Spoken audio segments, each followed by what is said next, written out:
Hello, I'm Stephen Hammond with Christian Values Investing. Today I have with me Grayson Shaw, an investment advisor rep with Christian Values. And Grayson, one of the questions I get quite often is, should an investor think about converting their traditional IRA, their simple IRA, rollover IRA into a Roth IRA?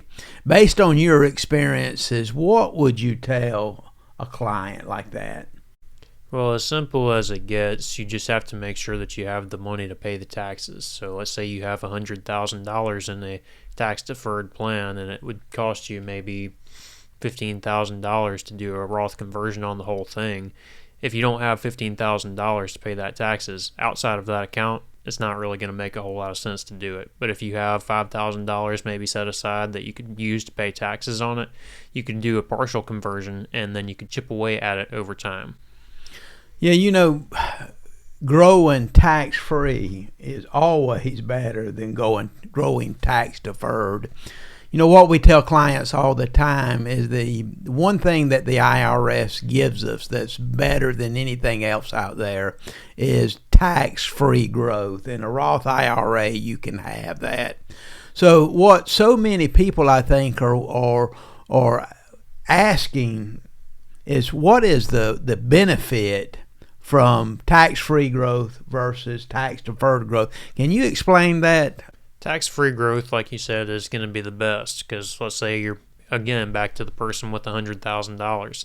That's going to grow and grow as long as you keep it invested. And then when you decide that you do want that money, you're not going to have to pay taxes on it.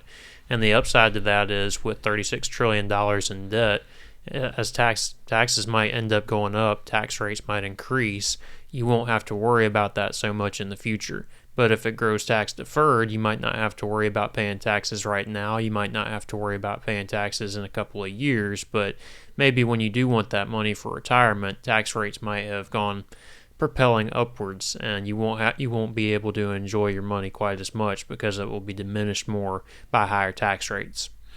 Grayson, I have so many clients that I have dealt with in the past, and some of them that are maybe not as astute as the others, they will come to me and say, man, I didn't realize I had to do a required minimum distribution because I was planning on giving all this money in this IRA to my heirs, and I didn't realize I was going to have to pull it out. One of the benefits of a Roth IRA is you don't have RMDs. And so you could actually, if you didn't need the money, you could leave it in there and pass it on to your heirs totally tax-free. Unlike a IRA, the IRS is going to get their tax money out of it. So if you have a beneficiary named on a traditional IRA or rollover IRA, when you die, they end up having to pay taxes on the money, or they'll have to roll it over into an inherited IRA. Then once they start taking distributions from that IRA, they have to pay taxes on it. But a Roth IRA is totally tax-free. A thought today, Grayson, is that with the United States being $36 trillion in debt, that the probability 15 years, 20 years out from today, that the lowest income tax rate probably will be considerably higher than what it is today. So, waiting 15 years, 20 years to convert may not be a wise decision. What's your thought on that? I completely agree. I believe that this might apply to somebody who has a simple IRA with their job, maybe somebody with a 401k.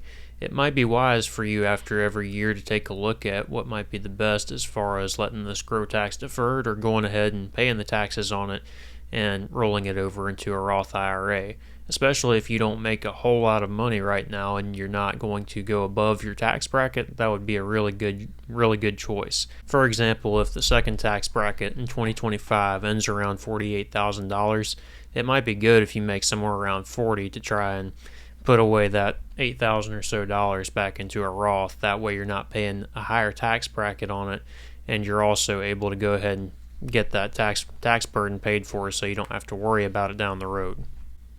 Always, always consult your tax advisor before making the conversion. Until next time, may God richly bless you.